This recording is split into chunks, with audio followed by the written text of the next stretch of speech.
200. No. Yes, we continue.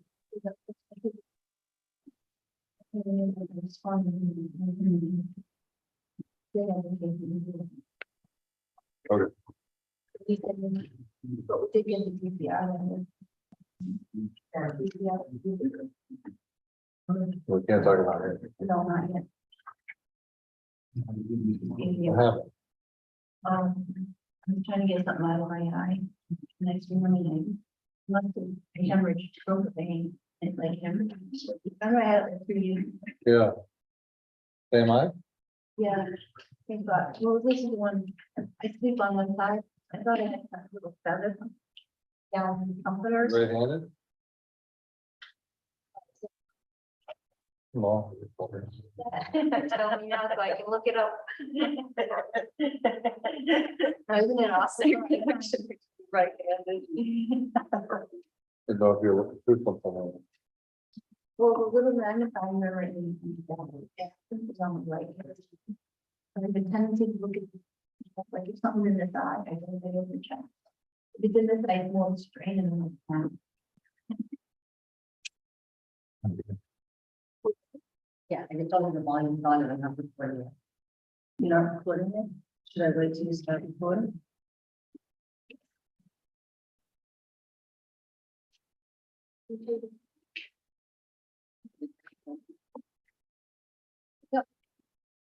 Good evening. It is Monday, January 9th, 2023, and this is a meeting of the Southborough Planning Board. The Planning Board is now in session. And the first item on the agenda is a public hearing for 200 Turnpike Road. Well, I think that was gonna be. Oh, I'm sorry. I missed. First item on the agenda is Master Plan Implementation Committee briefing. My apologies, Mr. Murray. Okay, I'll just give it just a quick update. So Master Plan Implementation Committee has met and formed and then met. Consists of 5 members. Lisa Braccio is the chair. I am the clerk. And other members, Judith Watson, Kat McKee, and Bill Warren, the 5 of us.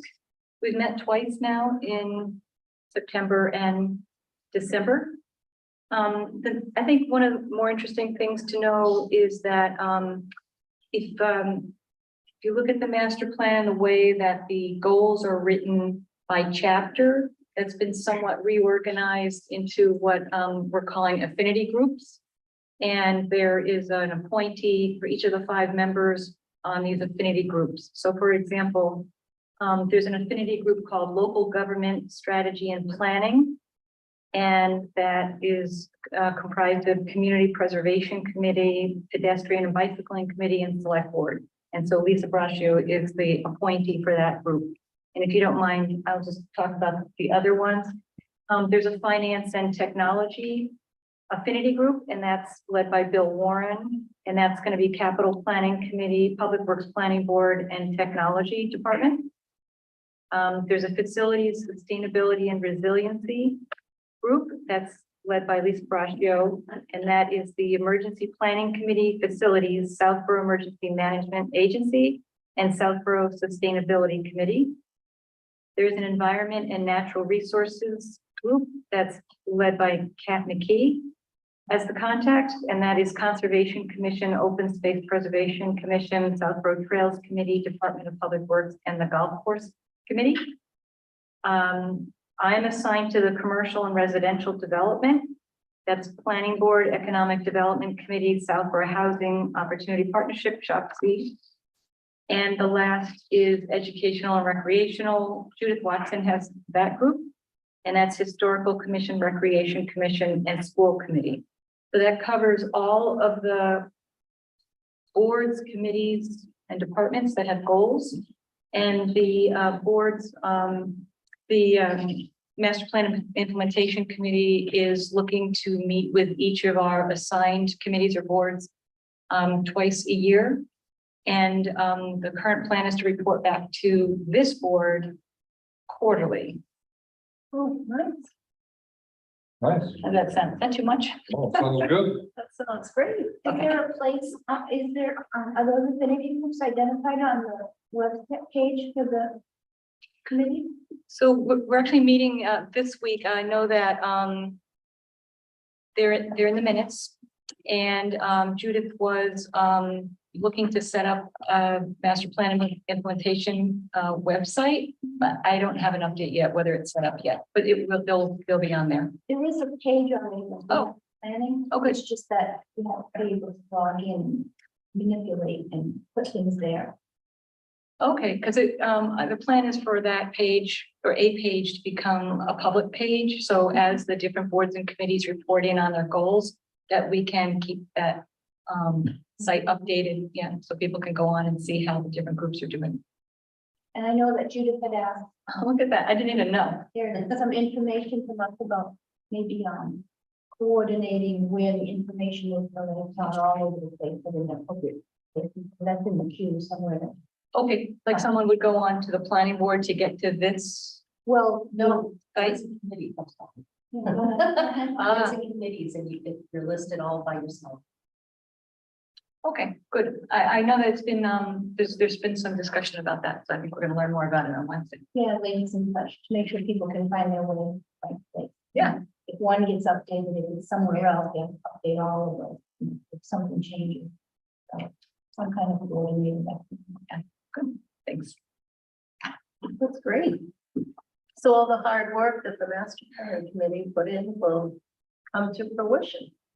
Yes, I think there's already some goals that are accomplished from what I heard. Yeah. Which is nice.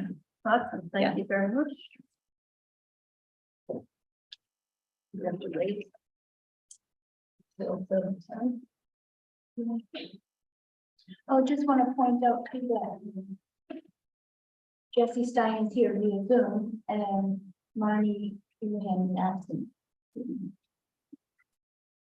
Make a motion, we accept the meeting minutes from November 21st, 2022 as written. Second. Hold up, have you read any of them? Hold on. Unless, I read them. That'd be good. Hmm? I'm good with okay, it. Jesse, have you read them all? I seconded the motion. Okay, no, all right. So. Which one? That was November, yeah, 21st. We have a motion and a second. all in favor? That's my line. Mills, yes. Stein, yes. Demiria, yes. Latrell abstain. Make a motion to accept the meeting minutes from December 12th, 2022 as written. Second. We have a motion and a second, any discussion? All in favor, Latrell abstain. Mills, yes. Demiria, yes. December 12th, I'm gonna abstain. Okay. I make a motion, we accept the meeting minutes from December 16th, 2022 as written. Did we have a three-member vote on that last minutes? No, Two. two Only abstain. two, so we have to, So I would think To that do them we again. have to. Okay, we're gonna have to wait on the next one too, because I don't think Jesse was up. Jesse, are you prepared to? He wasn't at the 16th meeting. Oh, so we'll hold that one too. Okay. All right, well, now it's 7:10. Perfect. Thank you, Mr. Vice.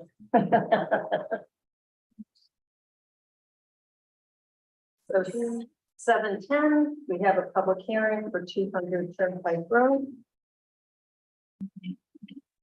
And Karina, can you bring us up today?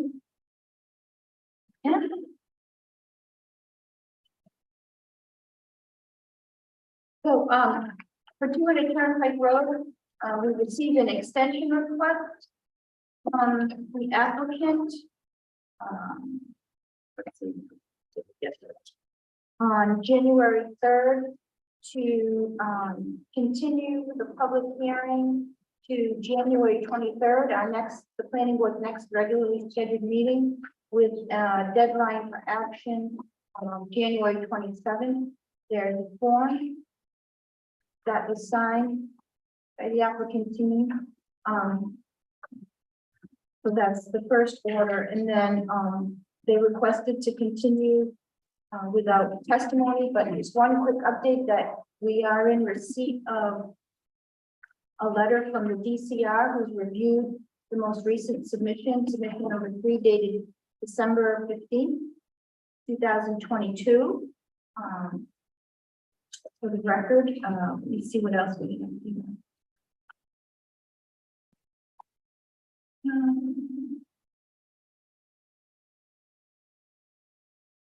We did receive some comments from the Southborough Accessibility, Public Accessibility Committee.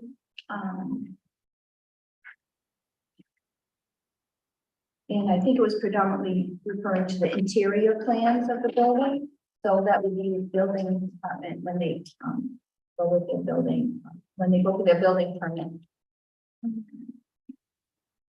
We did receive Fuss and O'Neill review comments on Friday, January 6th, which were forwarded to the applicant team, and because they had just received them, they didn't have an opportunity to respond, and that's why they're asking for continuance.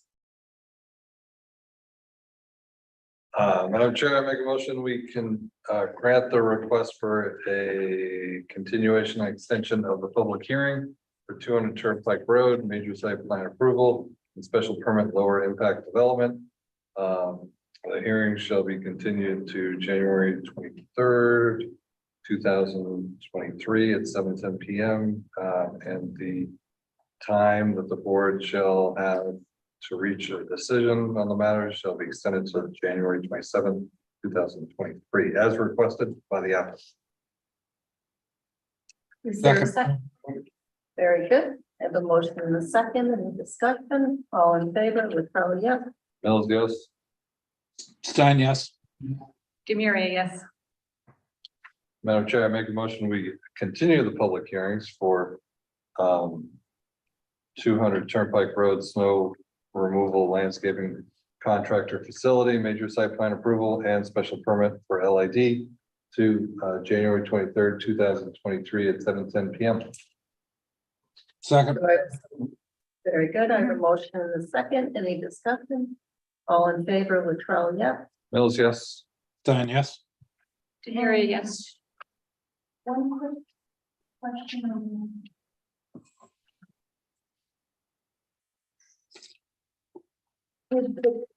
I think we wanted to, did you say 7:10? Is it too late to say 7:05? Or can we fill the first 10 minutes of meeting minutes? We can do, I think that we're gonna have this implementation committee just update as a standing item. Yeah. Like we did with that. Okay, so so we can stay with the 7:10. The thing is that, we advertised, I just want to make sure that there's not a conflict, so then I'm sorry. So we have, thank you. It's going off the request there. Yes, Thank you. yes, so, I just want to make sure it's on. So we'll have, 325 Turnpike Sound Barrier at 7:15. And we will also have the downtown district bylaw at 7:05. Okay, so that makes sense. So we'll have, 7:05, we'll have the downtown district zoning. That's what you put here, right, Colleen? 7:05. Yes. Yeah. And then we have 7:10, which is the one you just continued. Yeah. And then 7:15 will be the sound barrier. So that makes sense. And then. The others. Oh. Oh, yes, I'm sorry, I didn't hear.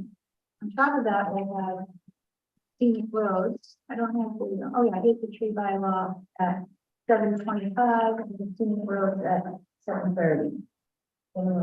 In one of there, and then maybe with the February 6th meeting, we can just reorder a little bit to have all the warrant after the public meeting, after any project public meeting. Just so everybody's aware, we're gonna have a conservation enforcement with no water. Bylaws, I think they're taking it out of the bylaw. Oh, okay, I'm sorry. But I figured it's gonna be another one of those public hearings on the 6th. Right? Yeah, just so they're aware. So when the timing comes, we'll have only 2 additional ones as the conservation. And we'll make public hearing. So we're good with 200 Turnpike Road. Yeah. Yeah, sorry about that confusion. I just knew in my head we had one of them that would be changed, but No, it works. So it's good to make sure we're good and we can still change. Okay. So the next item on the agenda is discussion item 154 to 156. North Throw Road. Welcome, happy new year. Thank you. Evening. So planning board members, so you know, there's a 11 by 17 feet of the plant list that you gave us from Cosmo. It was easier to see that one, so we have a little. Okay, there's a stuff on For the record, I'm Michael Quinn. And this is our attorney, Jonathan Silverstein. Good evening. As you are aware, the last time we were here in November, I believe it was, we're seeking a temporary certificate of occupancy. It's been quite some time since the building has been completed, except for landscaping and some engineering issues. We are again seeking the temporary certificate of occupancy. We're going to post a bond for the remaining plants that need to be installed. We're not going anywhere. It's been a year and a half since the plumbing has been signed off, the electrical, Board of Health with a septic system, Public Works, fire departments. The building sits there. Every couple of weeks, we have to go there and clean out the parking lot because it's trash and vandals have dumped glass there or whatever. And the building should be occupied. So again, I'm asking for a temporary certificate of occupancy. So we can, move into the building as it was intended to when we built it. And if I could just jump in for a minute, again, I'm Jonathan Silverstein. I did have a chance to talk to Jay Tallerman, town council, on my drive out today. And we discussed the idea of a surety agreement. And obviously, we just saw the Fuss and O'Neill report today. My reading of it is that essentially they've said everything looks fine to them. There's some additional calculations they want, primarily, I think, with respect to the outlets in the rain gardens. I mean, if you've been out there, those rain gardens are pretty extensive and they've never, as I understand, they've never had more than an inch of standing water. So, and obviously that's not going to change whether or not the building's occupied. So what he and I discussed, and he said, I could represent to you that he was comfortable with the concept of having a surety agreement that covers the landscaping now. Obviously, Peter Bemis hasn't had a chance to look at the Fuss and O'Neill report that came in this morning and to provide the additional calculations. In the very, very unlikely event that those additional calculations reveal that there's some additional work that needs to be done, then the surety agreement would provide that the amount of the bond could be increased at that point. And Jay said that he'd be comfortable with that. Obviously, it's the board's call, but as Michael has indicated, the hope is none of what's outstanding affects the health or safety of occupants of the building or of the public, and occupation of the building is only going to help maintain the building, increase taxes for the town, and obviously the carrying costs have been pretty significant to my client over the past year and a half. And so we would ask that the board approve of a surety to cover the landscaping. I'll work on language with Jay to cover the unlikely eventuality of additional bond being required if the drainage calculations merit, in the opinion of Fuss and O'Neill.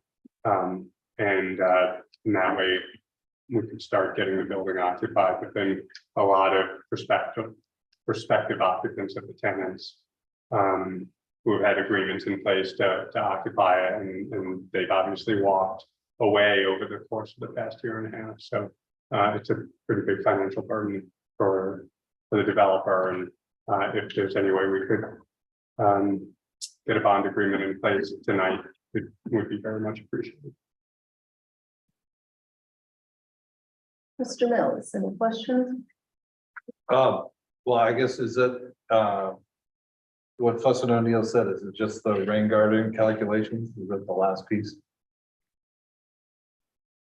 In Fuss and O'Neill's review comment letter dated January 6th, 2023, in which they reviewed the as-built, part of that was the as-built plan from August 24th, 2022, and some revised information on the drainage cuts from November 21st. Their response was that stormwater calculations provided within the letter dated November 21st, 2022, which is the most recent additional information based on a prior review, does not provide the full revised calculations. Calculations provided only show the changes made to the pond, and I believe the references to the one pond that was built smaller than what was required on the approved plan. So it says, stormwater calcs provided within the letter dated November 21st, 2022 does not provide the full revised calculations. The calculations provided only show the changes made to the pond. In order to determine if these changes are significant enough to affect the calculations, fully revised calculations shall be provided. Stormwater calculations provided with the letter dated August 24th, 2022 have not been revised with the elevations provided on the as-built plan. The calculations must be revised to reflect the elevations shown on the as-built plan. So it's my understanding the as-built plans are based on Peter Bemis going out and his engineer surveying and assuring what was actually built there. And those plans were then provided to planning and also to Fuss and O'Neill in order to review the stormwater calculations that Peter Bemis also provided. And when he provided those, previously there was a review letter, and in that there were discrepancies that were across the board. In other words, each piece of or part of the calculation had error in it. That was one of the things. So there was a concern that that could be a cumulative error that could impact whether the system functions as a whole. So Peter then, based on that review letter from Fuss and O'Neill, initially, Peter Bemis provided an updated set of calculations for just the time. So it was my understanding that full stormwater counts would have been provided in order to show that the system performed the way the approved plan expected them to perform. With the rain garden, number 5, I think it is, that was built smaller than what was required. That's the one on the western corner, Yes. right? The one that couldn't be moved because of the rock or something, right? This legend is a high pressure gas main that services Ken's Foods in Marlboro. Yeah. Just making sure I knew the one, I recall the conversation. Okay. So, and then, from the last meeting too, there were some other things, there were like minor things that I think those, it sounds like they all got remedied. Those things, for the most part, Fuss and O'Neill said they didn't really affect anything significantly, and that was up to the planning board discretion. As far as like, with the landscape island, let's see here, the parking area at the building connected. So one of the things would be approved site plan for 6 landscape islands with approximately same dimensions as the parking area, 9.5 by 18, and a landscape island detail requiring a minimum elevation of 6 inches below the top depth, but with a 3-to-1 size. Constructed landscape islands, those shown on the asphalt plan, are smaller islands, 9 by 6.5, at about the same elevation as the asphalt. So So Fuss O'Neill believes that the shortening of the island does not affect the initial design intent. The increase in impervious is minimal and should not have an effect on the stormwater. It's at the discretion of the planning board to approve it or deny this change. So it's number one. Okay, parking area at building connector. In review of the as-built plan, Fuss O'Neill does not believe this would affect the intent of the approved design and should not raise an issue, and that was the concrete sidewalk and asphalt section of the parking area at the building connector were built shorter to the east than shown on the approved site plan. EDC acknowledged that the approved site plan did provide minimal separation from the fire hydrant to the Siamese building connection and a 10-foot addition. And 10-foot additional was provided as a prudent measure. Can't see there's no lighting for an imposed improved fire personnel and such. So they didn't have a problem with the, moving the change in length of the sidewalk. Guardrail, there was a piece of guardrail that wasn't as shown on the plan.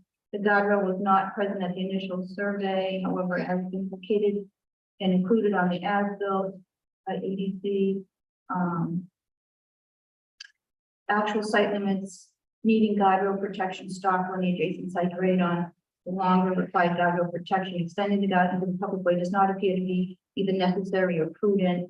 And again, Fuss O'Neill said does not believe this will affect the intent of the design and should not raise issues at the discretion of the planning board. Then fire hydrants, some of the locations of the fire hydrants were changed, and EDC, which is engineering design consultants, represented by Peter Bemis, acknowledged that the approved site plan did not include a section of sidewalk that was eliminated at this. So, as this is associated with the position of the fire hydrant that was set back 10 feet additional at Siamese building connection to include fire access at sprinkler room and building. And Fuss O'Neill indicated that in review of the as-built plan, Fuss O'Neill does not believe this will affect the intent of the approved design, not raise an issue which at the discretion of the planning board. Then there was the soil absorption area. There was a comment on that. Okay, I mean, there's nothing significant. Those were the handful of items that they said wasn't significant, but they still had concern that the drainage system functioned as. Right. And you said you talked to Tallerman on the way over here tonight, is that right? Yes. So, Karina, you didn't have any confirmation of that conversation.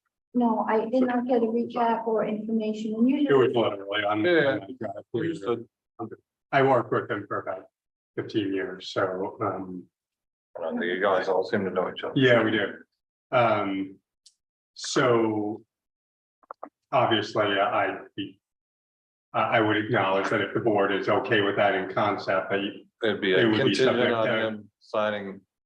exactly. Okay. In fact, he offered to take the first cut at the surety agreement, which I'm fine with. And I just want to reiterate, of course, the board's entitled to, and Fuss and O'Neill are entitled to a full set of drainage calculations. I think we have the benefit here of the building and the parking, the impervious area having been there for a pretty significant period of time through some pretty significant rain events. And if there was going to be a big problem, then I think we would know it by now. I'm not saying we don't wrap it all up. Of course we do. I'm just saying, I don't think it necessitates keeping the building vacant any longer. So then the plantings, I know we can't plant anything now, but these are all in now, is that correct? Or these are proposed to? The majority of those are installed. We have a small order coming in the spring. We've already ordered them. The landscaper has been hired and we expect them to be done in probably certainly by the end of April. We're good with these? And I have a lot of questions. before we plant them, I'll come in again like I did before and sit down with Mimi and Karina and show them exactly what we're gonna do. And install them. Mike is also, I believe, correct me if I'm wrong, you're working on providing us invoices of all. Yeah, we'll give you all the invoices. So many of those invoices were plants that were planted and then removed. And you can identify those, Yeah. right? And then you'll have the invoices of the plants that have been installed. Yeah. And are correct. So Inaccurate, we yes. can just, Yeah. we know, okay, this is what. So on a side note, that list you have is provided by the landscape architect. This, Right. Okay, so he's heavily involved and we want to keep him that way. When I sat down with him in the fall, he looked at me and said, "Are you crazy?" And I said, "What do you mean?" He said, "You're paying 3 and 4 times what these plants are worth." And I said, "Well, that's what we have to do right now because we contracted with them that's the only ones we could get." Since then, plants are like lumber, they've come way, way down. 6 or 8 months ago, we paid $8 for a 2x4, 8-foot 2x4. Now we're paying $3.39, expect to be $2.99 in a couple of weeks. Plants are the same thing, so the prices we paid were, ridiculously high, but we had to do it in order, I thought, to show good faith, and that we wanted to remove the plants that weren't native species and install the native species. I have no more questions. Mr. Stein? Thank you. Did the proponent acknowledge the sign would be relocated per Hudson O'Neill's request? I called Corinne a few weeks ago and told her we removed the sign completely. The sign is gone. So there's no sign, so we're just talking about landscaping and the drainage calculations. Is that correct? Yes, Um, You're going to reinstall the sign, right? You said you were going to reinstall. yeah, the we'll sign. do that in the spring. We'll do it in accordance with the sign permit. The sign permit calls for a location, that's where we're gonna install okay, so that's different. This is where it gets, stuff like this gets confused. You just said that there was no sign. it. That's correct, there's no sign. So, but then you go on to say you're going to reinstall the sign. Is the sign going to be put in the correct place, or where is it going to be put? We have a permit that calls for the sign to be located at the entrance. We had it in the middle of the building. It's very specific where the sign permit identifies the location of the sign. The permit was issued by the town of Southborough. Okay. Is there anything else that we should be worried about here? Not that I'm aware of. Karina? Oh, you're asking me? Oh. Yes, because it's my things just seem to keep changing. Well, the issue with the sign came up in between meetings. The sign, was mentioned in a prior Hudson O'Neill review letter that said that it was partially on town right away. Yeah. So the proponent has a license from the select board to have the drainage via the rain garden partially on town property, which was properly, put in place. But when the proponent found that the sign was off the private property, they decided to remove it, if I'm not Yes. mistaken. And then when I asked what you're going to do with it, you told me that you were going to reinstall it on the property of the private property Right. at a location. Is that different from what was on the approved plan though? No, we're gonna stick to the approved plan. So they had installed the sign in a different place in the approved plan, and now you're moving it to the right place that was approved originally. Correct. So I'm going to recommend that the bonding take into consideration that we're going to need a reinspection to verify that the sign is in the correct place after it's been reinstalled. And as far as the drainage calculations go, Karina, I think that you had said Peter Bemis was the engineer. I don't believe Peter Bemis is the engineer of record on the plans. The engineer who was part of design was Stampy and McNary at the time of permitting, prior to this current owner. When it came time to do the as-built, my understanding that Roger Kane, the owner of the property, hired engineering design consultant, Peter Beamick, who prepared the as-built. Well, And Peter Bemis is the consultant, but I don't believe he's going to be the engineer of record. no, it's Walter Lemansky. who Okay, I works think that we should for- just be 100% clear about who is the actual engineer of record. Yes, but he represents engineering design consultants. In other words, he's either subbed or he consults to engineering design consultants, but he's the engineer who stamps the plan. For. In other words, he's the engineering engineer design. of record. Right, Yeah, right. okay. Well, what is the amount? So we're talking about the drainage calculations stamped, completed and stamped by a licensed engineer, an actual engineer. The sign being put in the correct place. And the landscaping. I mean, that's a pretty comprehensive. I'm kind of on the fence personally about whether or not this meets bonding and surety in my mind. But I'm open to listen. Thank you. Mr. Murray? I don't have any questions right now. Okay.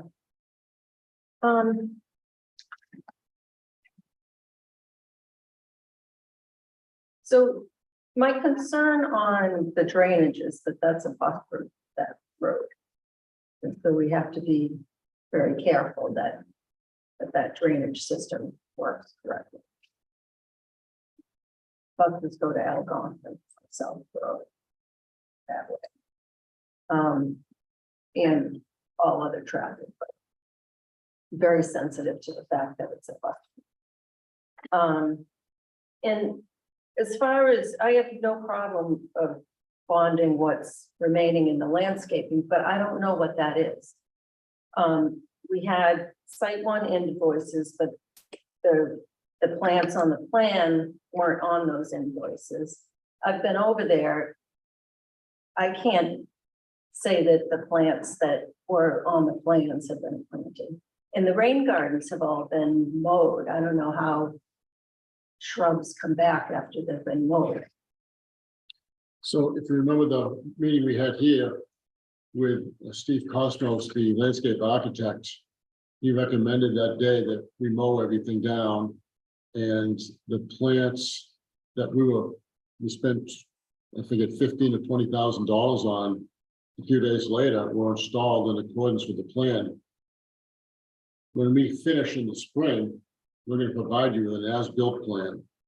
It says they're installed in accordance with the plan. And then you're going to take that plan and submit it to Fuss and O'Neill, and they're going to come out and they're going to either say yay or nay. We believe they're going to say yay because we're doing exactly according to the plan. So, but how do I know now what to use as for bonding? Because I don't know what's in there. So, It is, so he has on that document, what's installed, what's not installed. right, but how, I don't have the invoices, so I have nothing to back that up. He has, And there are some things that are left blank here, like, he's installed costs for the remaining items.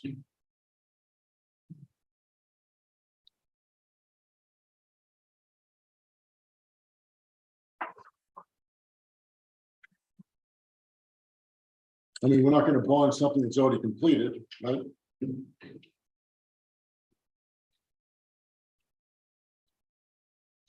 even has the completed perspective, Steve, it has, it's Steve Cosmo.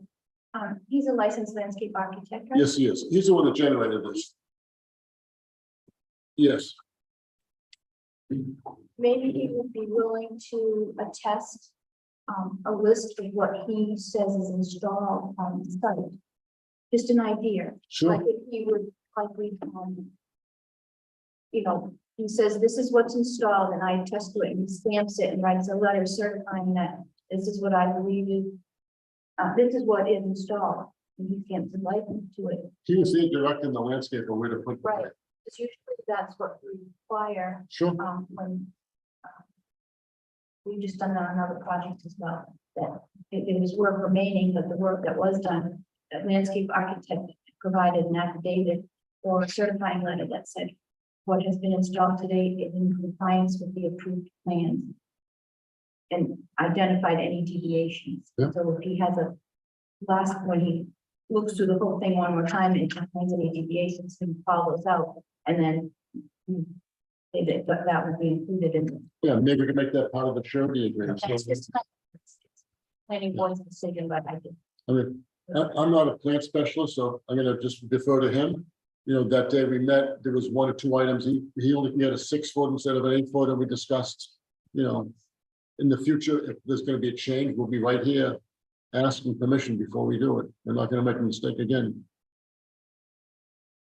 So there are some things on there, like the American Holly, it says quantity planted 0, but there's nothing under what's to be planted, or there's no amount. That wasn't added to the bond. So if you look under shrub, right, it's the 1, 2, 3, 4, it's the 6th one down under shrub, right? Is that the one you're talking about? Yeah. American Holly.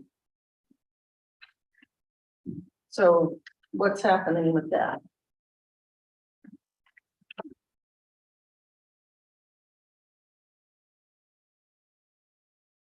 I'll have to ask him. I don't know.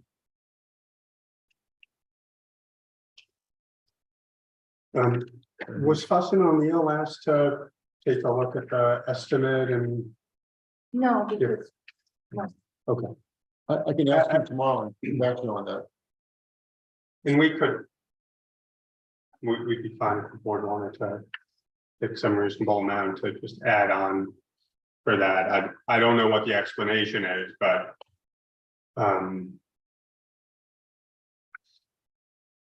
And so I've been over there several times, and I saw no evidence that this was planted as the plans. There was a lot of crabgrass. It wasn't little blue stem and Pennsylvania sedge.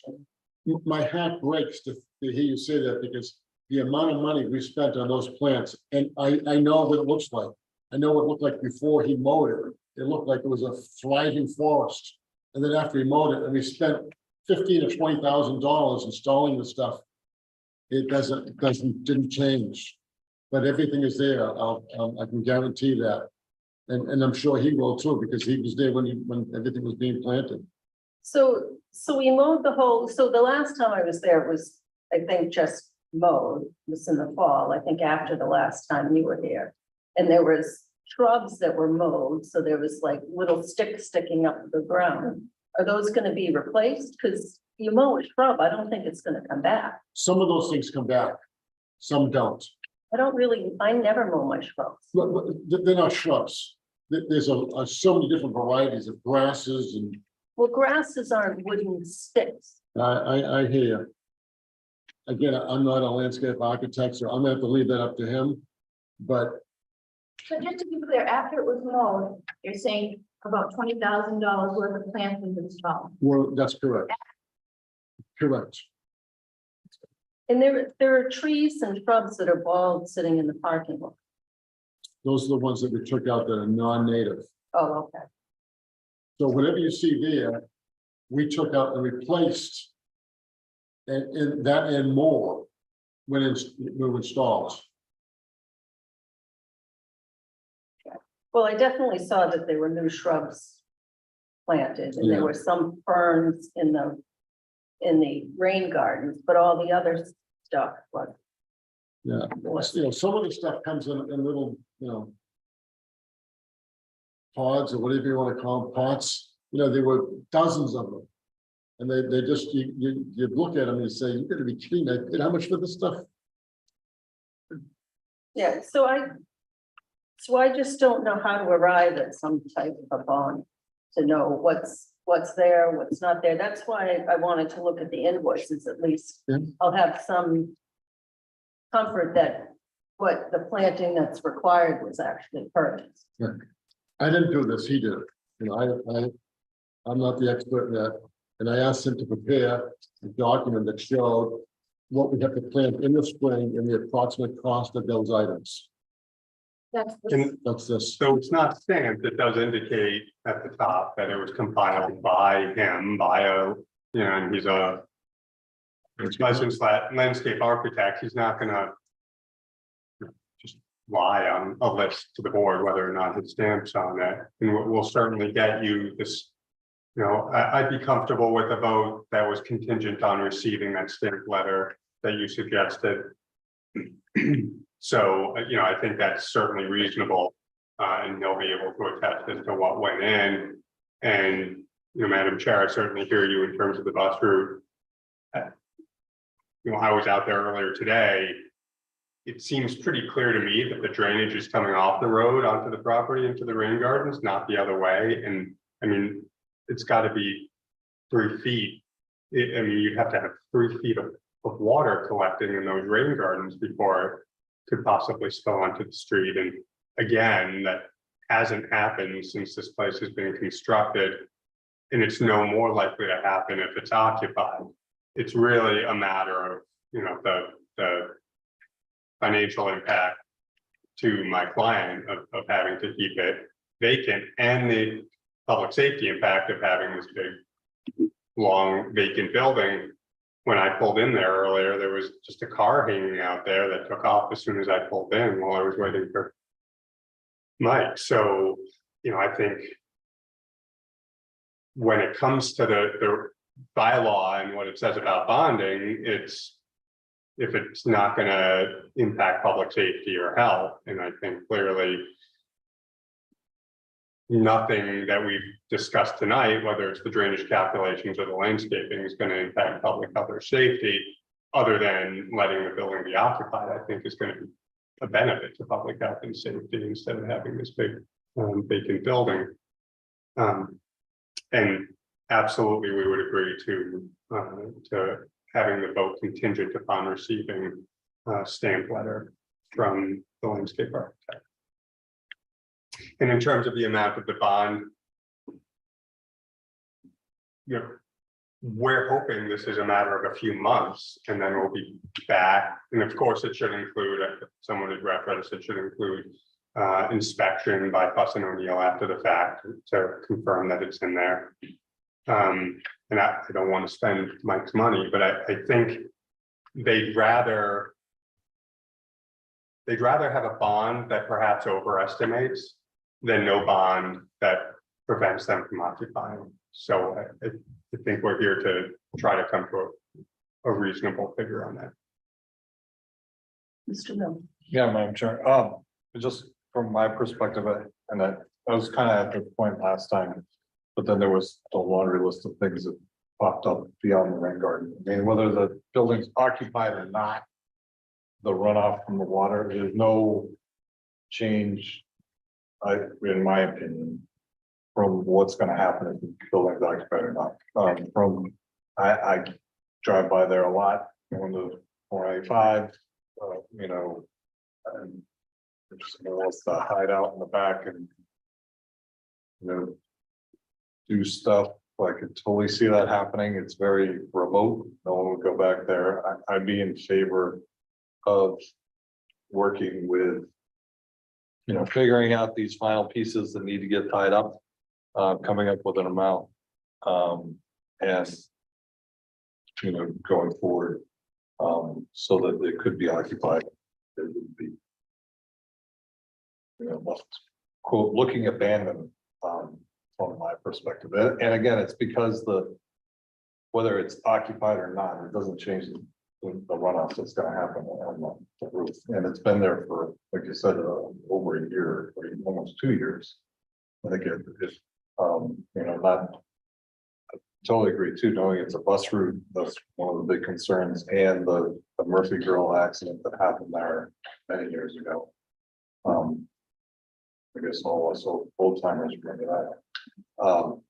So it's, I am concerned about the traffic pattern there, but I think that's remedied. There hasn't been any complaints, or I haven't heard anything about accidents there. while the building's been there, so I'd be in favor of moving forward with the surety bond encompassing both the plants, the rain garden, and I don't know if we have to hold them to the sign, but you know, I think that'll fall under the building inspector. It gets put in the wrong spot. But no, those two aspects are what I'd be most concerned.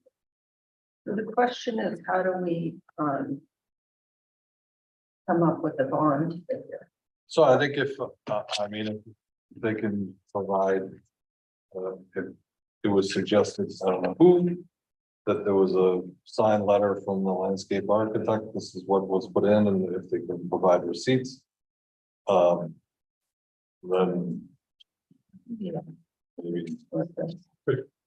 I mean, if we're gonna assume it would be increased a bit anyhow for the rain garden, that would cover. Yeah, well, and the thing, there are a couple missing things here that I. Yeah, the one of the missing one, though, it's under, it says completed for spec. I think you just missed the replacement planning column saying completed. I'm guessing. I think it's a small Bayberry one you're talking about in Rain Garden 2. Yeah, but then there's this one here, right? It's blank. Oh, yeah. It says completed for spec, but it doesn't say completed the replacement planted. So yeah, it has to be cleaned up a little bit, but I think once that happens and we get some receipts, we can. I'd be comfortable saying, you know, Yeah. with you and the town planner, finding agreed upon amount with the applicant based off that, and whatever we think. If the rain garden has to be adjusted or whatever. Not an engineer. Can I throw something out just as a suggestion? I think that the total cost of the plantings on the estimate that Mike had previously provided was something on the order of $11,000 or $12,000. So the plan at the bottom of this was prepared by Steve Cosmos, the landscape architect, 93. 9,300, and then I think it was And then 2,600 or 2,800 for the landscaper to install them. for labor. Like, So that comes to something around $12,000. What if we just set the bond tonight at $25,000? It's obviously more than sufficient to make up the cost of a few hollies or whatever that might have been missed. You know, Fuss and O'Neill's time. We'd rather just, if the board's amenable, just have a vote, even though we're obviously over bonding, just so that we can move forward. We'll do that. We know that the money will be coming back, hopefully in a few months. So that would be my suggestion. Just turn off the AC, it's not going. Oh, sure. That. And that 25,000, say, would already include a 20% contingency and an 8.4% inflation, or would it be? If yes. the board Yeah. agrees to that amount, then we would still add a 20% and an 8.4% inflation. I mean, my thought frankly was that, you know, adding 20% would bring you somewhere on the order of $14,000 or $15,000, and we're adding 10,000 on top of So it. you were So already including that. that would be my thought. And then one other question I had is there a way to draft and when you say it's a surety bond, that's just a written agreement with like an insurance policy, like a performance bond, or is that a cash bond?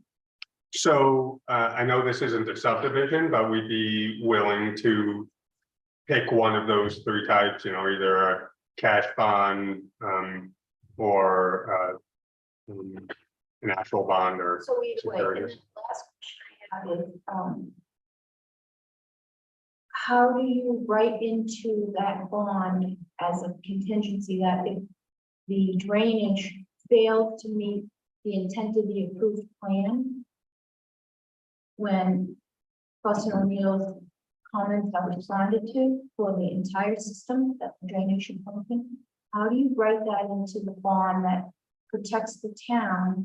That if it doesn't work, it gets remedied? Yeah, so there's going to be a surety agreement, and then there'll be an actual surety. and the surety agreement is going to be a contract between the developer and the town that will say the developer by thus and such a date is going to provide complete drainage calculations. Upon review, if Fussin O'Neill determines that additional work is necessary, Fussin O'Neill will provide a cost estimate and the surety will be increased to That amount. to meet that amount. And And then- again, you know, I'm happy to draft it, but I assume and Jay agreed that he would take the first cut at it because I assume the board would prefer that. So so he'd be drafting it obviously to protect the town. And then what protects the town that it does not meet the standard for stormwater management as required? That it eventually gets built that way. So say the worst case is that, you know, the design failed, the new way it was built doesn't meet the standard that's required, right? So there is a surety. Mhm. And a surety agreement. How do you cover the cost of updating the drainage system if it does not meet the requirements? So that's what the surety agreement would say. That cost. So Fussin O'Neill is gonna do a review of the drainage calculations. If they determine something needs to be done, then the engineers are gonna get together, figure out what the right fix is. Come up with a cost that they can agree upon, and then the bond will be increased to cover that cost. And there is a language that then says, even though you have a bond, you're still liable to build it, Oh, yeah. right? Yeah, I and just, that's- Question, That's an enforcement. I Yes, just, Mr. Stein. yeah, so we're talking about a temporary certificate of occupancy, correct? Right. Okay, so what's the time constraint on the temporary certificate of occupancy? yeah, it's my understanding that the building inspector commissioner puts those out for 30 days. And then they get renewed Well, on 30 days. so it's so each C of O is good for in 30-day increments, and then they have to basically re-certify it, right? No, I think they just get extended, like if they haven't met the requirement, the building commissioner has I believe has the authority to extend it another 30 days. So, I mean, I'm just trying to address your concern, Karina, that if for some reason the drainage didn't work out, then at some point there would be no extension on the certificate of occupancy, where they would lose the 25,000 and have no certificate of occupancy. Yeah, Possible. I was just thinking worst case. So I just wanted to make sure that- the town. Like Yeah. that to me seems like enough of an incentive for us to move forward and close this out. It's not my decision, but I know.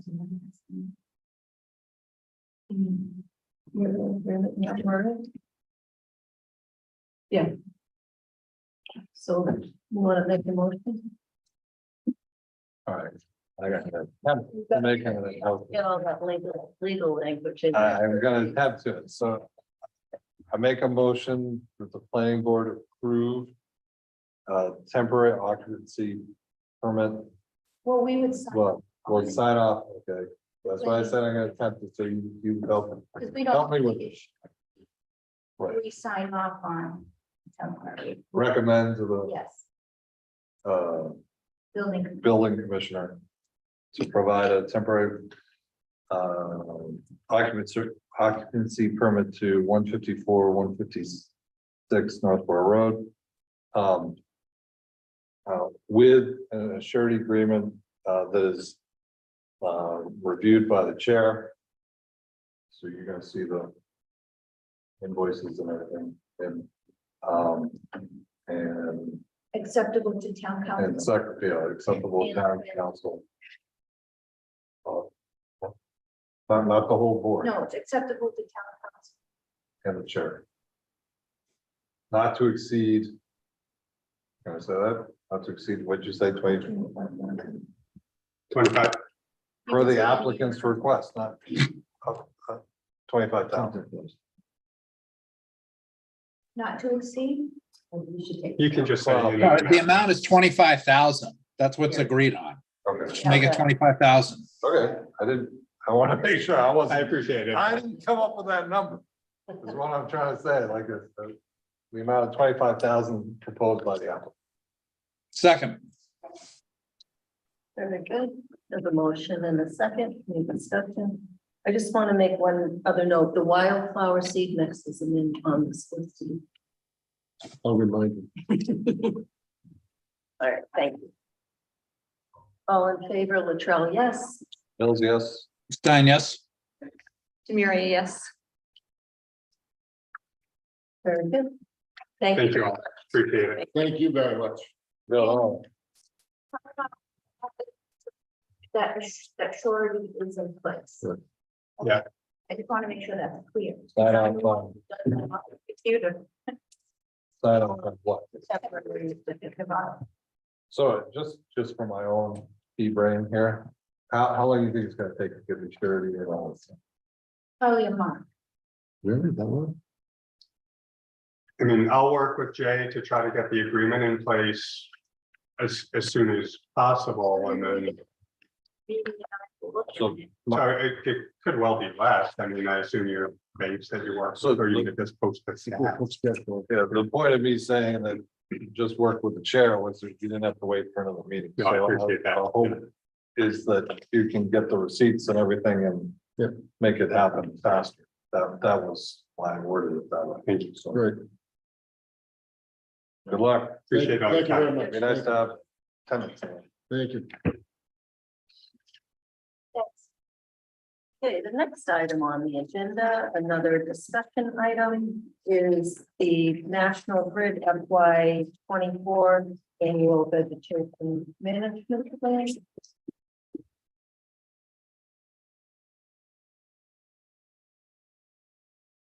Bring this up again. Sure. Thank you on this. Good night. Thank you, Night. thank you.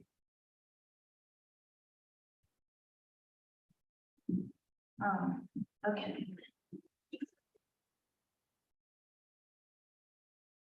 Just for the record, there were 4 attendees in the Zoom room, and I don't believe anybody raised their hands. So a few weeks ago, we received an email from the town administrator, Mark Purple, informing us that National Grid had provided him with fiscal year 24 annual vegetation management plan, which, as you recall, it was agreed to that planning board would have discussion of this at a public meeting to determine if they had any questions or not, or comments, and if they did, they would provide them back to Mark Purple. I believe he's the one who ultimately signs off on the agreement, the annual management plan. So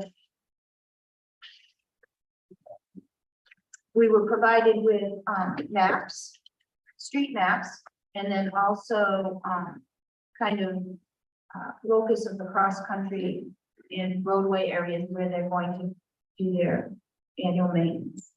I haven't had a lot of time to look at the specifics of this, so if you looked at this yourself, you'd be familiar where it is. Colleen, maybe you know where your vacations are yet?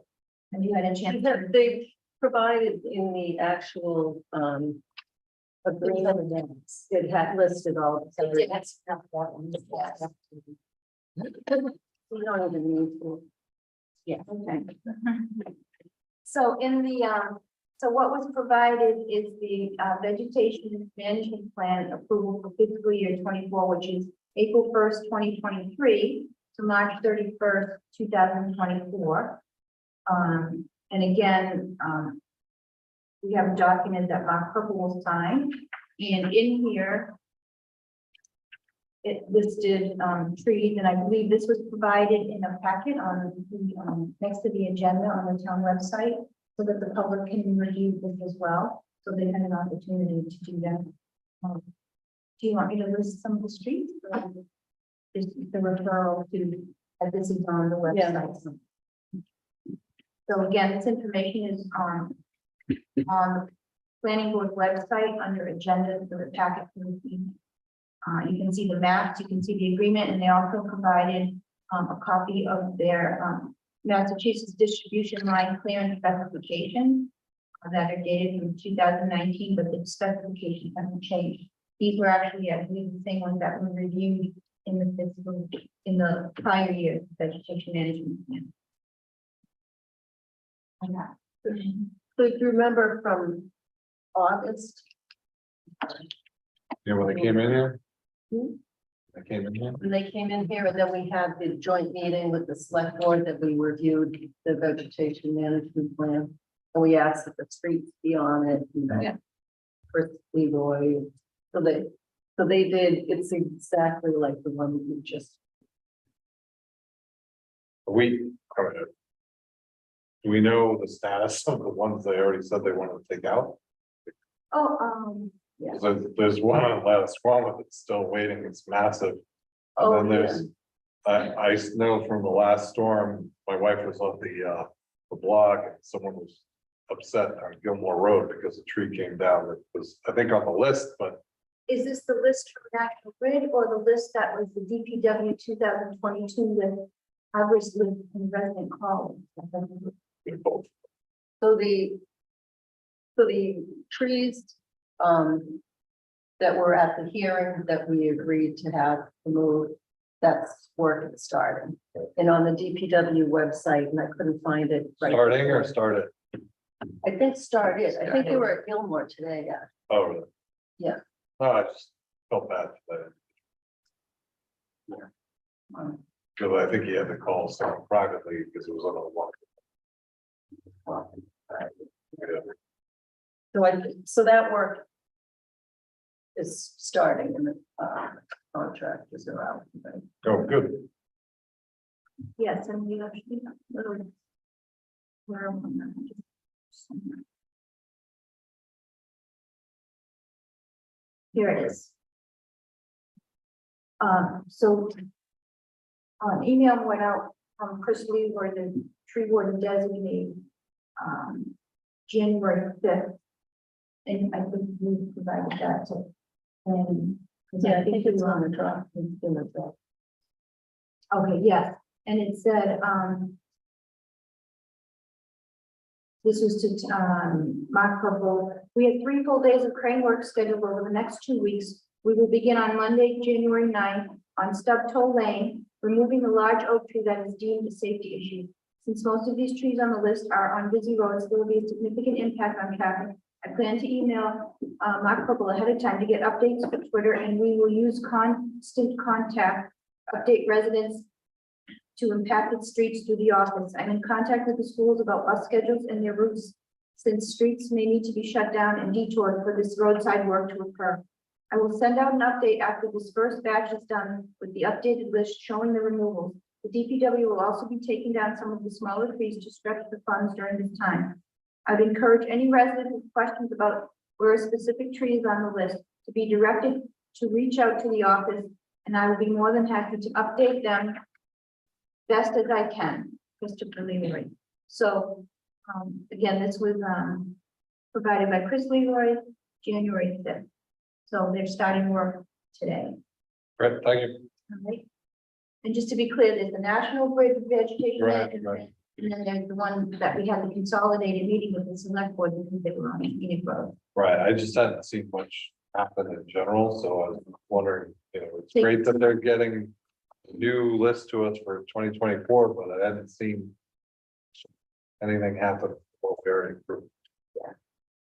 So I think Grid actually did or have already started their work from last year's vegetation management plan, and that's like mowing and shrub removal in any trees 8 inches or less. Anything greater than 8 inches that's not an imminent hazard would have to come, would have to have a hearing. Follow the regular. Yeah, I noticed this is a list of about 30 or so streets, and I don't remember, I'm sure last year was probably about the same. So I think this is the maintenance that we were hoping to get into, where every year they've got 30 or 40 so streets, so that every couple of years they'll be visiting your street unless there's other things that have to happen. Specific. or emergency. Yeah, and on the letter that they did send, they did say that there are no, and there's no hazard tree removal work planned. And just reiteration of what we had requested, that they honored that hazard tree removals will be handled through a public hearing, like you just said, Mimi. Yeah. It's good to be in this maintenance mode moving forward. Yeah, and we asked them to get their plan to us prior to December 31st, and it's here in the month, so. Yeah. Moving forward. One thing fixed. Mr. Stein, any comment? Sorry about that. None here. Thank you. Thank you.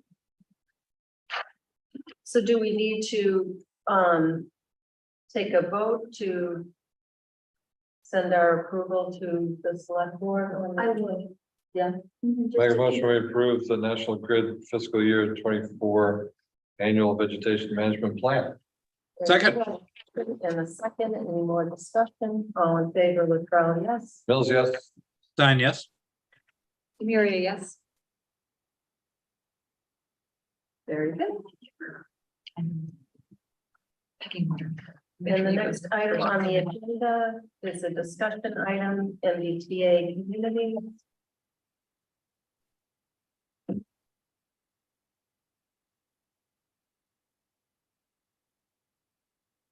So, this is something that, Mimi and Colleen are spearheading. So. One You of want me to you, take? sure.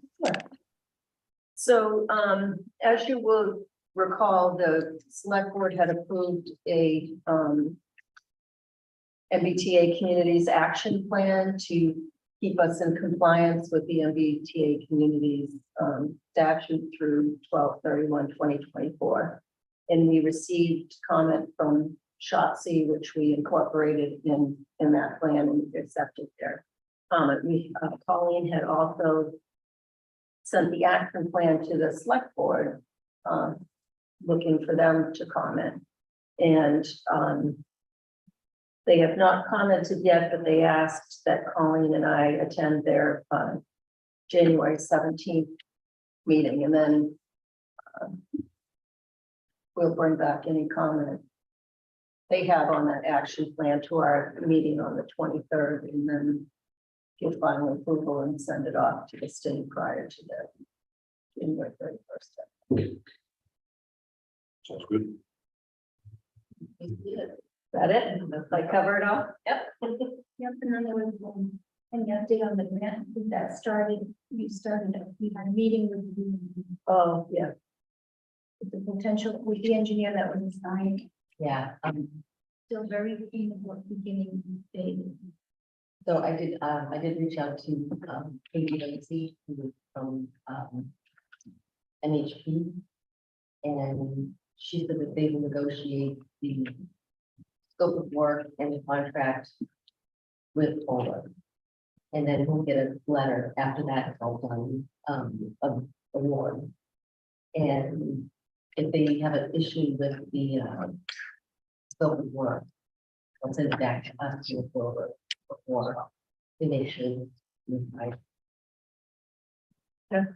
So what happens is that Bowler Engineering has assigned one of the pre-qualified firms to help communities with, this MBTA community. Yeah, just, yeah, the 3A requirement. Yeah, they were selected for Southborough along with, I think, 4 or 5 other towns. Because they're local to the region and they must apply and qualify. So they work out a contract with Matt Basket. And then they're gonna give us a scope at some point, so we know what. Yeah, and just no contract yet, there's no scope written yet. We'll have to get back in touch with them over the scope. Before they submit it, I would assume. Yeah. And then they'll enter into the contract at that point, and the billing will go between those two. Yeah, and then they'll send an official award letter of the grant. So even though they said the grants were awarded, they have to officially do this before they officially send the letter that says you got it, and then they start.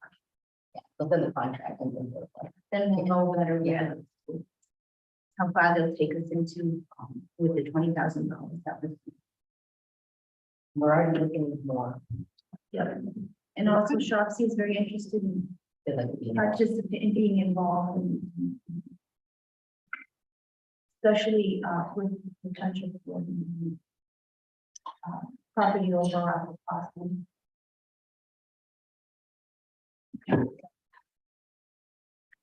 Anything else on that? Sounds good. Thank you. Nope. Okay.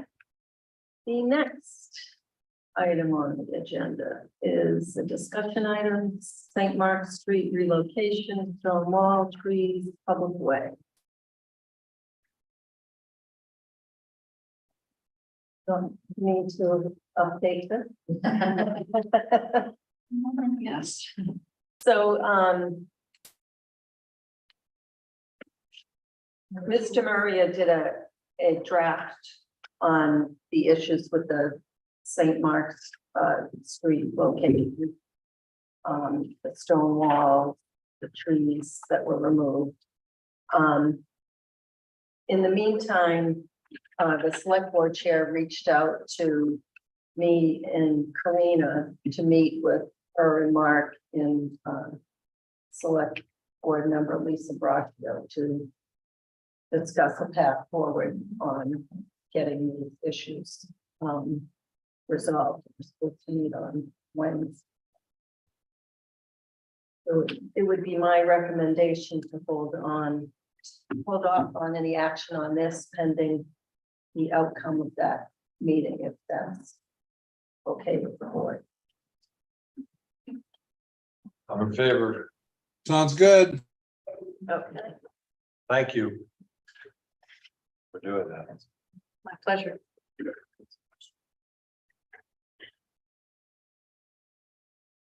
But I will have this with me when I meet with them. To make sure we don't miss anything. That's the 12/21/22. The next item on the agenda is a discussion item. Tree protection bylaw and tree policy. You want me to take this one? That's you again. You're extremely active. So the first update since the last time I reached out to the town planner in Provincetown because I pulled most of this bylaw from the town of Provincetown. And coincidentally, the town planner in Provincetown used to live in Southborough and he was on the Open Space Preservation Commission. Wow. That's the way. Small world. Yeah, I have to know. Oh, do you? In Chelmsford, it was, yeah. Oh, yeah. So And So I reached out to him to find out, you know, how that bylaw is working in Provincetown, how the planning board works with the tree warden. Their tree warden is their DPW supervisor, who's a huge tree preservation, I guess. But he said it's been working very well. There's very good collaboration between the two. They have had no issues, nothing that he would want to change. So that was some good feedback. And then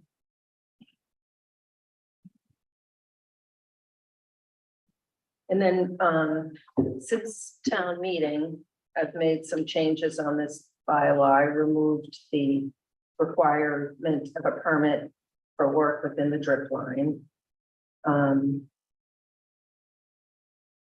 I added the amendments that we had voted on prior to town meeting, that we didn't get before the warrant printed, but we had agreed with those, the reference to the utility approved annual plan being exempt from hearings.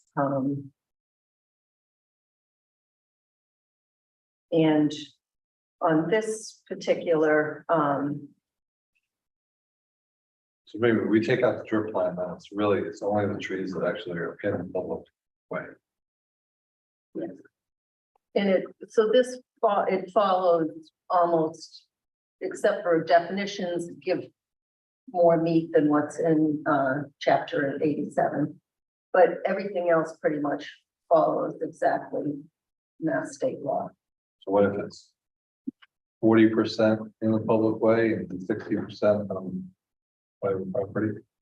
Well, the rule is if it's in the right of way at all, town tree, The trunk, Trump. the trunk. Yeah, touch the right of way, it's in the right of way at all. Right. Trump, not a root. the trunk, The trunk, the. yeah, yeah. Okay. And doesn't the definition define a certain, no, that's not what that. Run height. That's Well, that's just the size that deviates. But if the trunk, no matter where it is down in the, it's gonna be around the block, where it's at grade, at, at ground surface. Yeah. That's on town right away. Okay. I think part of it's practice, because who knows what's gonna get thrown at us. Oh, I know, I know. So, I'm not trying to be flip or anything. So the other thing, and I also added invasive species to the reasons to remove a tree, dead, disease, interfere with structures or utilities. I also added in species that are invasive to Massachusetts. And under tree replacement, for this particular version, I moved out a lot of the specifics out of tree replacement and added it to the tree policy, which hopefully the select board will accept the tree policy in their tree warden. So an accepted policy by the tree warden has the same strength as a bylaw. Will the flow chart for public hearings for tree removal be the same? This is flow chart. So, remember Lisa Braccio had developed this flow chart? Oh, which is yeah. Like green and light green circles. So this has more specifics based on like things that we went through in those first set of hearings on how things should be done and Will this replace that flow chart? Or is it in conjunction with that flow chart? Do you know? I have to look at both. I would think that it would replace it because the flow chart is kind of general. Yeah, it was like an And intro. this is more specific. Okay. So,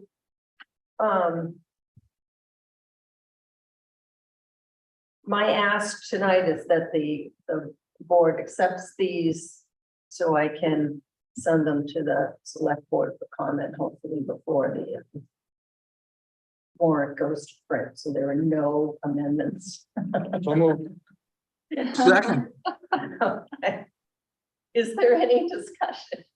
No, just. No. Let's think. So that's to accept that So- tree policy, the planning The- board accepts. The edits to the bylaw and policy. So Latrell, yes. Mills, yes. Stein, yes. Demiria, yes. Does I that- keep on waiting for a fifth yes. I know. Does that need to be sent to, the select board? Or do they already have it? They don't have it. Here's the picture. I think we said, yeah.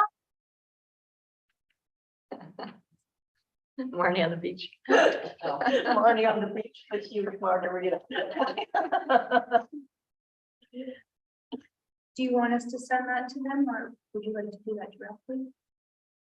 The picture of Marty. No. I'll send it. That way you can make sure your edits are, you're gonna send the draft tree bylaw. Yeah. And the tree policy. Yeah. And just to add a note to that, the public hearing for three of the warrant articles, which is the tree protection bylaw, the scenic roads bylaw, and a warrant article, and then the downtown district sign language added to the sign bylaw, which was missing. Those public hearings are all opening at the next meeting. They've been advertised, should be been published today. We have to check that, and then next Monday, and then on the 23rd, we'll open the public hearing for those zoning amendments. And just code amendments. Again, some of them aren't required to, but we have them. So that's the next meeting. That's the 23rd. For those three. Yeah, and then Concom's will. be Come February after. 6th, right? Because we still, we have to actually get those, Concom warrant articles when we submitted to us from, Mark Purple and the select. So that it's not deficient, it always has to go, when it's somebody outside, it has to go through to planning. In that process, and then planning then opens the public hearing. All right. And the next item is a discussion item, environmental controls. And I had spoken, Mr. Maria had submitted an amendment to site plan on this, and I spoke with her asking if we could postpone this until fall town meeting, since we have 4 bylaw hearings already, and it would give us more time to vet. Fine with me. Unless someone else feels differently. We currently, That works. I'm in agreement. Okay, very good. we currently have 3 attendees, no hands raised. All right. So off we go to planners report. Okay.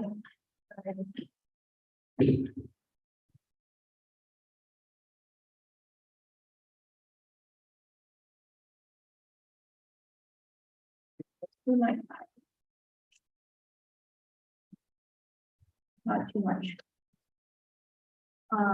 Jinx it.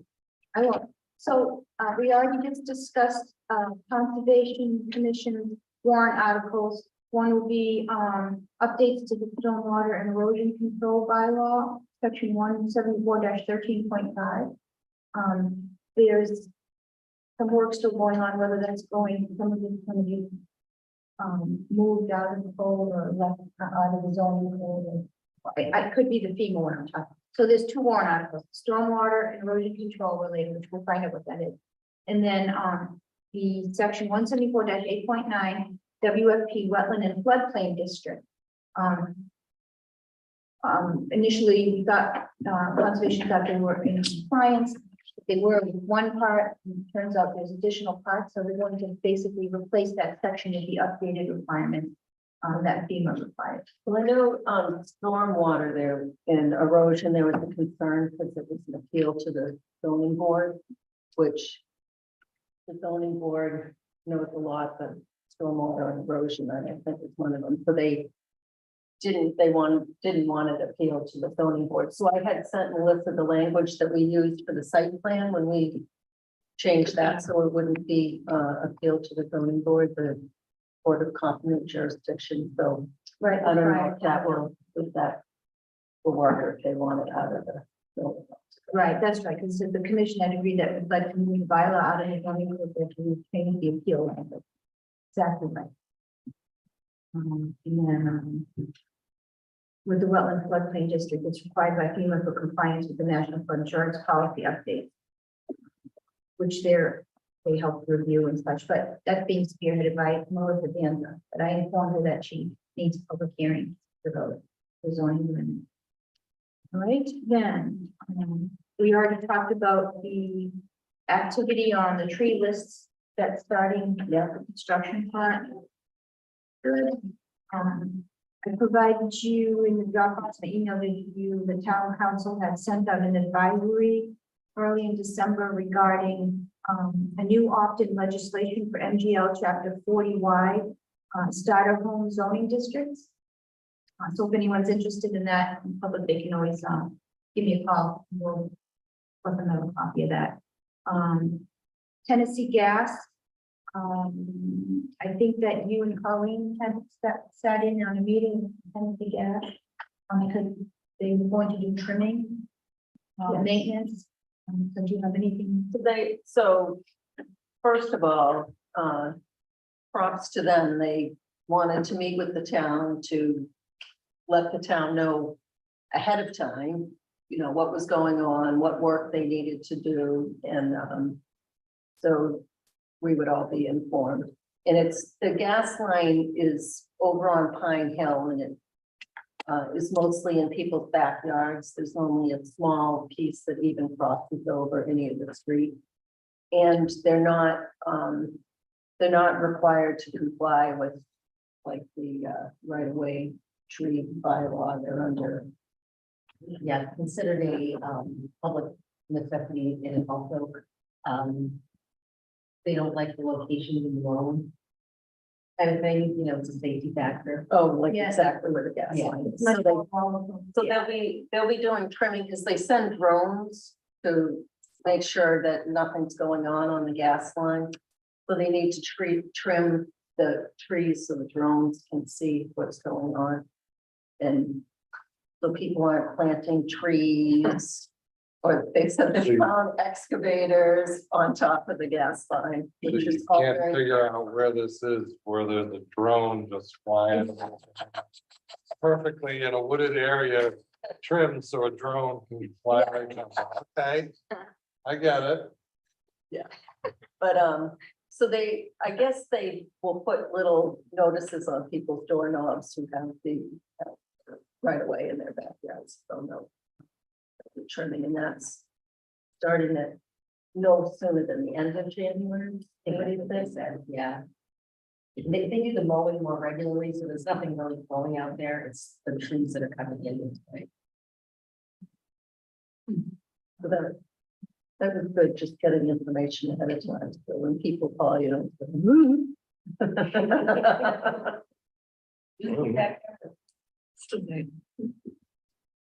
Okay, I had a really good meeting with Michael Washand from Southfield Historic Society last week to review where he sits with major site plan approval application, which he is currently working on.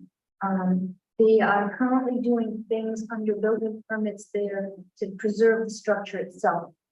The roof, the foundation.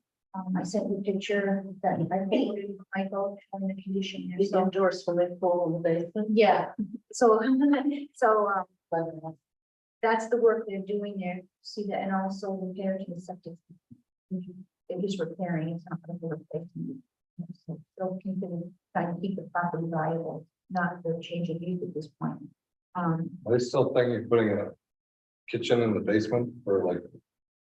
I saw that in the paper, but they talked about having like a restaurant in the basement. I don't know, but, the draft plans were available, you can look at these floor plans in there. And if you can decipher them, I just haven't had a chance to look really through them closely. I'll check if there's something. You're gonna make that part of the restaurant, or something. I think you're gonna need a bigger septic system. Right. Yeah.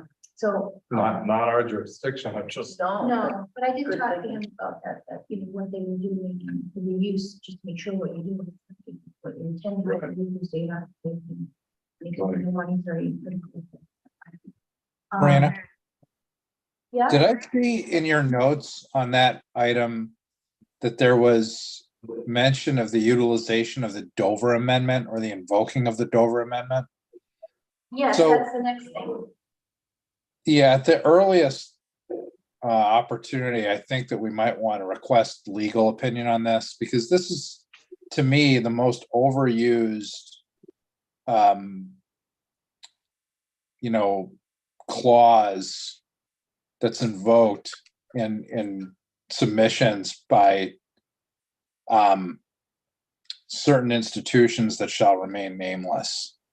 And I feel like it's been invoked in the past inappropriately. So, this is something that I would like to see curbed, is the use of this, because in my opinion, the Dover Amendment is really intended as, something out of absolute existential necessity by the entity that's using it. And it's not intended to just circumvent process, procedures, bylaws, and codes at the whim of whatever institution chooses to invoke it. So the sooner that we can get legal opinion on that, the better, in my opinion. So I was waiting for this evening for this discussion to make sure the planning board was on board with the planning department submitting a legal opinion request to ask is the Dover amendment applicable in this case? And also, if it is, what is the planning board's jurisdiction for site plan review? Are there any restrictions? My understanding that Dover amendment is like have a use in any district, but you still have to have site plan review to make sure that it's fine. So also in Dover Amendment, isn't there a section on reasonable regulation? That's what she means. Right. Site plan is. You know, for So that would be drainage, site make sure that it plan, doesn't affect- Wouldn't it? Just parking, other things. Those are reasonable. But some It's people reasonable. you have a different opinion of reasonable. Yeah. And so they may not want to lighting or landscaping or drainage, but a lot of those things are a function, help the site function safely and cleanly and in accordance with stormwater policies. And stuff. Any character with wherever it's going. Can I ask, is there a procedure for a nonprofit to formally apply for Dover Amendment? Or do they just say, we would like to apply the Dover Amendment? It's I don't know. basically for, so in general, the government's it's basically for protection for educational uses, religious uses. Maybe, I think that's about all I'm. I think you have to. When I look at Agricultural or biblical. Yes, well, Okay. you know. it's a big section in NGL and there's a lot of discussion, but I think when I did a quick Wikipedia check, the use has to be a dominant use. For the property. It Yes. can't, you know, So the applicant should demonstrate. demonstrate that one of the applicable uses under Dover is their dominant function. Which a museum would be part of their education. But that's what's gonna be a museum, right? And we'll get that legal opinion into town council. Yeah. To get Well- the response for applicability and for jurisdiction. So I agree with museum, but then the dominant use, what's the hours of the museum doing? Well, that's what a reasonable regulation, you would have to say to it. I mean, like, how often is it open currently back here? Like if it's only open once a week or once a month, but. Anyway, So But I do think that, from looking at case law on Dover, that the courts are pretty lenient on what is covered under Dover. Like they've upheld like stadium lighting as educational and on fields and all kinds of other things. And churches will only have mass on Sunday. It's only open once a week. I'd argue that doors open all the time in most of these. Not all churches. On there, yeah, usually. So- Yeah, I don't know. Catholic ones, anyway. So, we'll be putting in that legal opinion request, and we'll get you a copy of that when it goes in, so that you know that we put it in and what we were asking. Yeah, good. It'd be good to go into to let them know what we can and cannot do. Yeah. And if we have to ask, the Southborough Historical Society, anything regarding their applicability for Dover, we can already ask them as well about that information, if they're required to do so or not. We'll get that. On another good note, I received an email from Justin DePietri regarding 154 Turnpike Road and site non-compliance, that they are now directing their attention onto submitting applications for both modification to the site plan and the tree removal on scenic road application. So that letter to the building commissioner was never submitted at this time, and then lo and behold, this email came in, which I was very happy to see. So now we have to see, make sure they follow through and do that. And then if they don't, within the next couple of weeks scheduled to meet with me, because I offered that up, that they should meet with me, get guidance on what I have to do. They don't, then we can rediscuss it, and we can always call on notifying the building commissioner. Again, with a strong letter. Just hand out that way. Constraints and So that works out well because Heather sent a letter to the building commissioner. She would have said they can't do anything about landscaping, so he would have been in a holding pattern anyway. Sure. So that's it. Perfect. And that's all I have. We did minutes. Meeting is January 23rd. Yes, it is. Motion to adjourn. Second? Anyone? Seconded. I have a motion and a second. Would we like to have a long discussion on this agenda item? I can apply. All in favor, Latrell, yes? Mills, yes. Stein, yes? Demiria, yes. Yay, this must be a record before 9 Marnie's o'clock. not here.